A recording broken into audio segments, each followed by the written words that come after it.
ترکی اور شام میں زلزلہ، ہزاروں افراد ہلاک اجل، امدادی کارروائیاں جاری۔ بسم اللہ الرحمن الرحیم۔ السلام علیکم، یونیک علم اکیڈمی پر خوش آمدید۔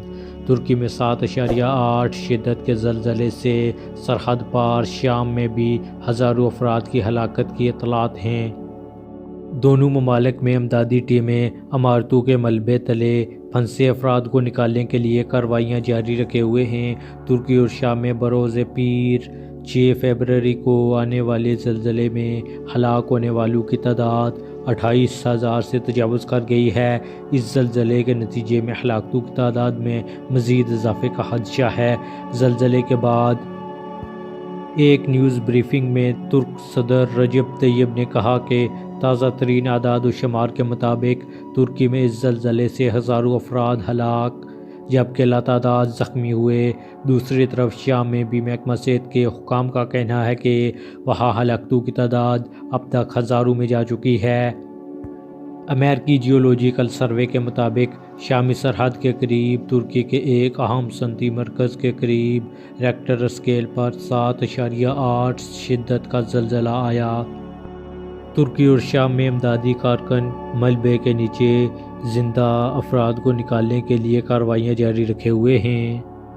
ترک صدر رجب طیب اردوان نے ٹویٹر پر کہا، میں ان تمام ترک شہریوں کے لیے اپنی طرف سے نیک خواہشات کا اظہار کرتا ہوں جو زلزلے سے متاثر ہوئے، اور ہمیں امید ہے کہ ہم جلد از جلد اور کم سے کم نقصان کے ساتھ مل کر اس آفت سے نکل آئیں گے۔ اس زلزلے کے جھٹکے لبنان، قبرص اور مصر تک محسوس کیے گئے۔ ابتدائی اطلاعات کے مطابق جنوبی ترکی کے صوبوں میں بڑی تعداد میں عمارتیں تباہ ہو گئی ہیں۔ ملاطیا صوبے کے گورنر نے کہا کہ علاقائی دارالحکومت میں بہت سی عمارتیں منہدم ہو گئیں۔ شام کے سرکاری میڈیا نے یہ اطلاع بھی دی کہ حلب اور حما کے مرکزی شہروں میں کافی عمارتیں تباہ ہوئی ہیں۔ دمشق میں بھی اس زلزلے کے جھٹکے محسوس کیے گئے۔ شام کی ایک امدادی تنظیم نے کہا کہ شمال مغربی شام میں باغیوں کے زیر قبضہ علاقوں میں بھی عمارتیں تباہ ہوئیں۔ انہوں نے مزید کہا کہ صورتحال تباہ کن ہے۔ یہ خطہ زلزلوں سے متاثر ہونے والے دنیا کے سب سے زیادہ فعال علاقوں میں سے ایک ہے۔ دریں اثنا کئی ممالک زلزلہ متاثرین کی مدد کے لیے آگے بڑھے ہیں۔ وائٹ ہاؤس کے قومی سلامتی کے مشیر نے کہا کہ امریکہ امدادی کارروائیوں میں مدد کے لیے تیار ہے۔ یوکرین کے صدر نے بھی اظہار افسوس کا پیغام بھیجا اور مدد کی پیشکش بھی کی۔ اسرائیلی وزیر دفاع نے بھی کہا کہ ان کا ملک ضرورت پڑنے پر کسی بھی قسم کی مدد فراہم کرنے کے لیے تیار ہے۔ انقرہ کو بھی مدد کی پیشکش کرنے والے ممالک میں یونان بھی شامل ہے۔ یونانی وزیر اعظم نے کہا کہ ان کا ملک فوری طور پر زلزلہ متاثرین کی مدد کرے گا۔ روسی صدر ولادیمیر پوٹن نے تعزیت کی اور کہا کہ ان کا ملک بھی مدد کو تیار ہے۔